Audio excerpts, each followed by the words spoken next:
আসসালামু আলাইকুম। দেখতে লোভনীয় আর খেতে সুস্বাদু এই রেসিপিটি হলো কচুরলতি দিয়ে শুটকি। দুপুরবেলা গরম ভাতের সাথে এক টুকরো লেবু দিয়ে সার্ভ করলে আর কোনো আইটেমই লাগবে না।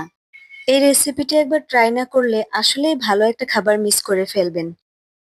আমি এখানে শুটকিগুলোর পেট সহ মাথা ফেলে দিয়েছি, কারণ শুটকির পেট এবং মাথায় প্রচুর ময়লা থাকে।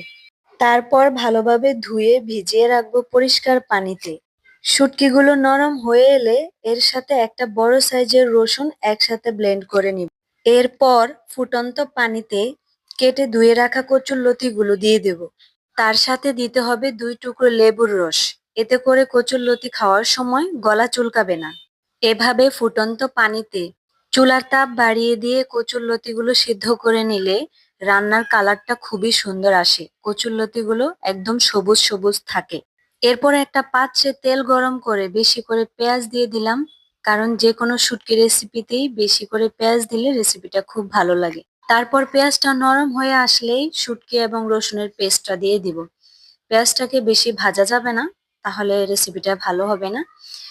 এগুলোর সাথে আমি দিয়ে দেব হলুদ, মরিচ, লবণ এবং 2টো কাঁচামরিচ ফালি করে। সেই সাথে দিব একটু সামান্য ধনিয়া গুঁড়া। তারপর একটু পানি দিয়ে শুটকিগুলোকে ভুনা ভুনা করে নিব। উপরে তেল ভেসে আসলেই দিয়ে দেব সেদ্ধ করে রাখা কচুরলতি।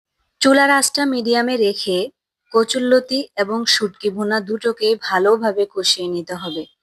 যত ভালোভাবে কষানো হবে রান্নায় তত ভালো ফ্লেভার ছড়াবে এবং স্বাদটাও খুব ভালো হবে।